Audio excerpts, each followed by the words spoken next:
Hello, my name is Alfred Bielek, more commonly known as Al Bielek.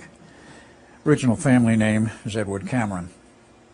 I have been involved in the Philadelphia Experiment, the Montauk Project, time travel, alien connections at the Montauk Project, and some other projects, all of which have been secret over the years, most of which have never been declassified.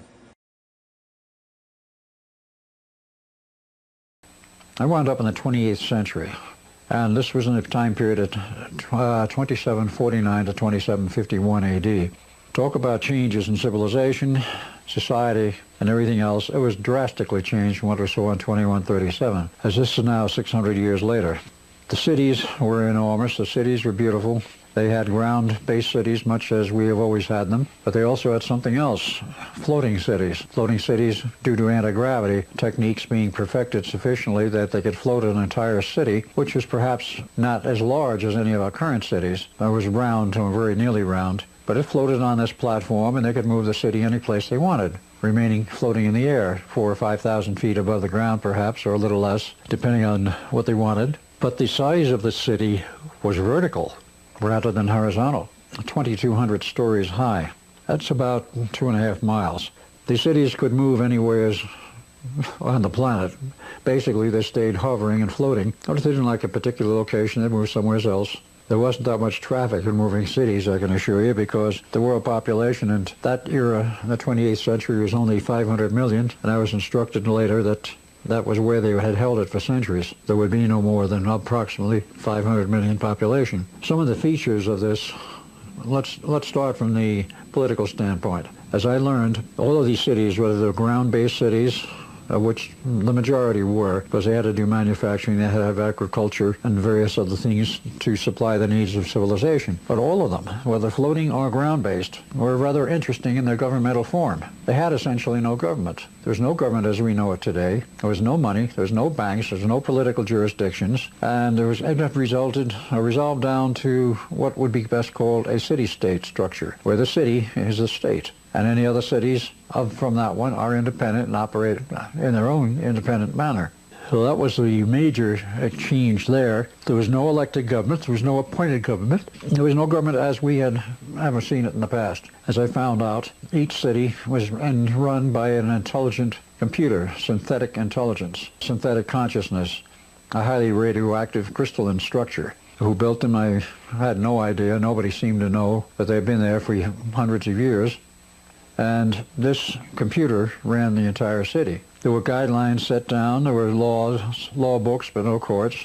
There were guidelines set down as to how you're to behave, what your parameters were.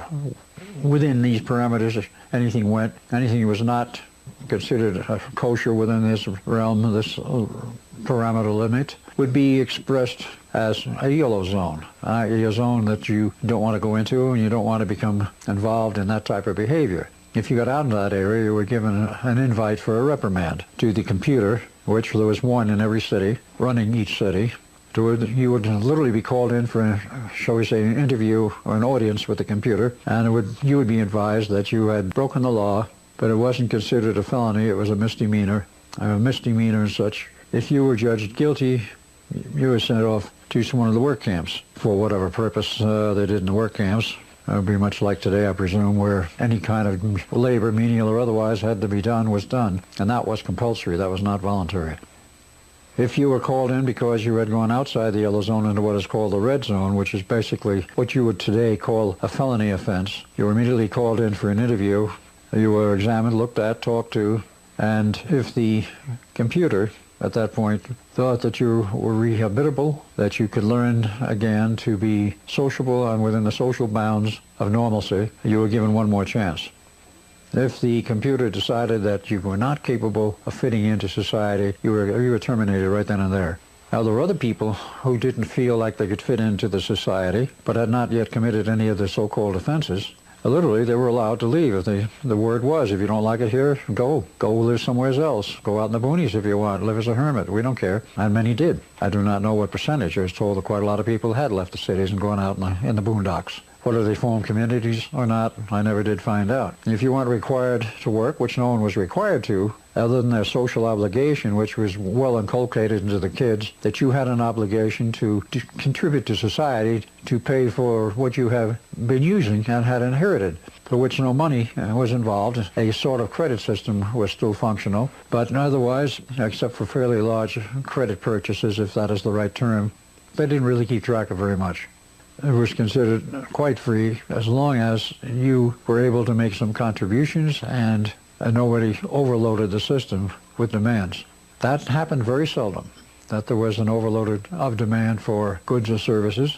So as a result of that, there was very little abuse of the system. Now, in this period of time, talking with many people, making friends, I had a number of questions.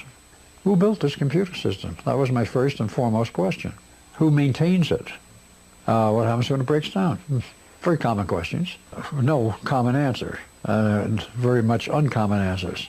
First question about the cities, who built them, who maintains them, who maintains the computers, was rather hard to answer and get an answer to.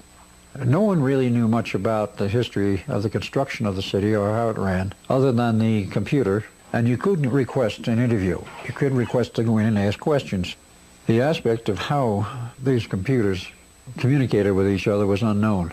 But it did make, the one I talked with did make a number of interesting statements over a period of time. They had been around for about 250 years in this format and this system. There was no one to do any maintenance. Apparently there was no maintenance as such. If one of them broke down, it was simply replaced. But I wasn't satisfied with some of these answers.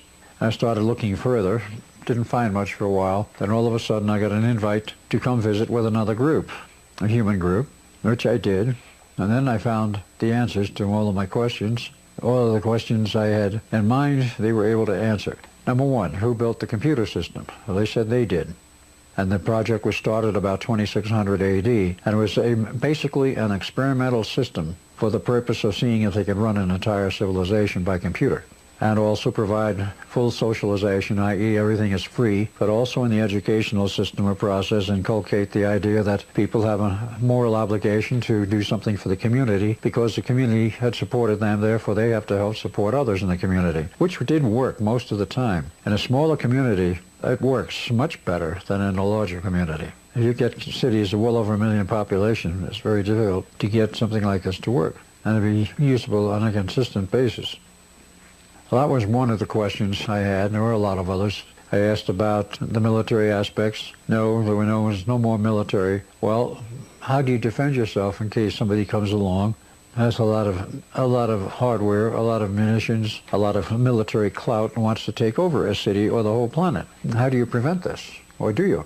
Well, the answer was rather complex, but basically it came down to the fact that they had hidden weapon systems in the cities.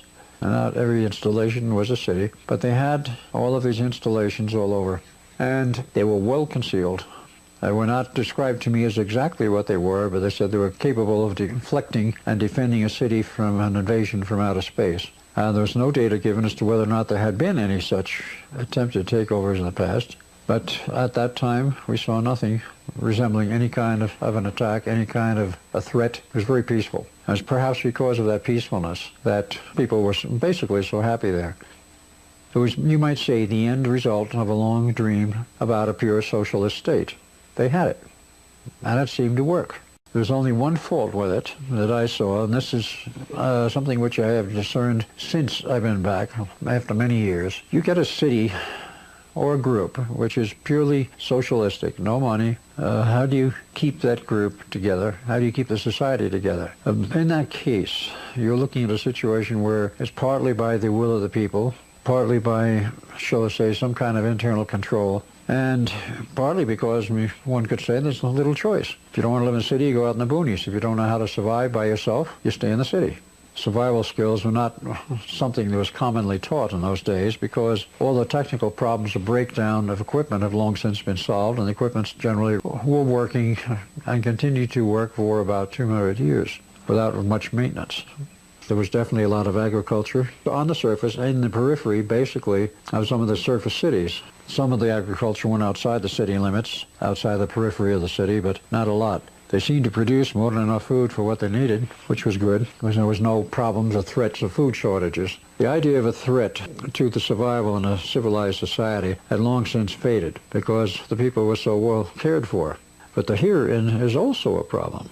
These people were well cared for by a socialist system. They didn't have to work to do anything, even though they were expected to work and expected to contribute to society. It was not demanded. The things I saw in this society and civilization were at first unique to me. During that 2-year period, I met somebody who became a very close companion. He happened to be a tour guide because there were a lot of tours in those days, and tour guides, of course, were necessary to take people around and show them the sights and show them some of the old cities. New York City was a museum, if you will, as were some other of the old cities from the 20th century, those that survived.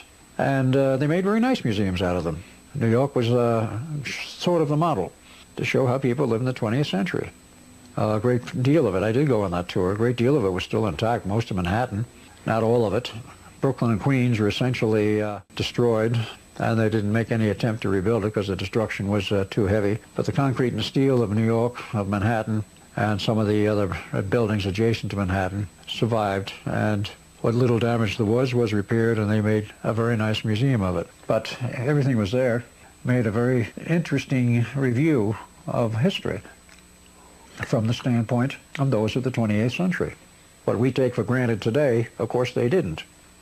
Now, in retrospect, looking back at them and the things they said, and what I now remember, they were not convinced, in my view, that the socialist experiment was a success. It was a success to a very certain degree in terms of the local time period and the local era, and perhaps in terms of what problems had developed prior to their starting this experiment, i.e. the collapse of, or near collapse of civilization and trying to rebuild in the period after 2137, 22nd century, up through the 26th. I had no indication of the history in that period as to what transpired. Nothing was discussed with me. I got the impression that it was not exactly in very good shape. There may have been other problems that developed in the interim, but by that time of the 26th century, they got a handle on synthetic intelligence, and they decided to go ahead and rebuild civilization using what they called the Lama system, the system of intelligence, created in a crystalline form, consciously aware, and having certain other abilities which would normally be classed as metaphysical. These computers were able to do things which perhaps some of our best gurus would have trouble doing. Manipulation of matter, manipulation of time by these computers. So they were not unintelligent. They were very intelligent. But they had no ethics or morality as we understand them and as we use them. So my question to myself, or perhaps to anyone else, is, are these guys looking now, perhaps, for another solution?